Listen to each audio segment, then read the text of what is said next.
Okay, so on this saw, it has a built-in protractor. Come in here, Matt, and show them. So there's presets, there's octagon, pentagons.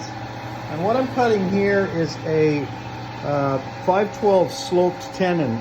Now, I don't want to do that on the radial arm saw because I don't want to change its setting. So I'm making a score cut here at 22.5 degrees, but when I flip it over, that line would be like that. So I have to change this protractor. So it has etching marks.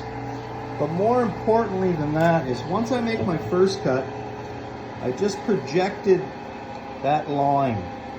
Now what's great about the Wadkin table is you hear the blade rubbing. It actually, hear it? It's actually touching the edge. So what I can do now is line my pencil line on the edge of that block so that I get them lined up in the same spot. Now that is just a quick way to do angled tenons.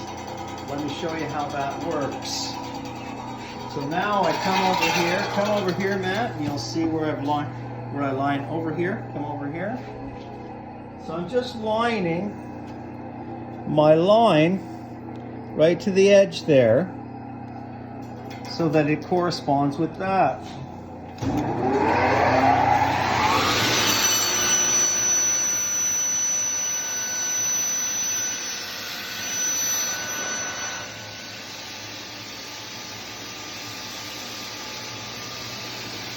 So it looks like I need maybe just the smallest amount.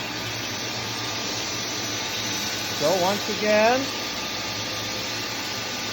just ever so slightly, but it gives me a reference.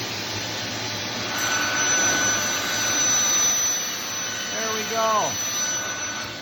A perfect shoulder, front and back. Neat, eh?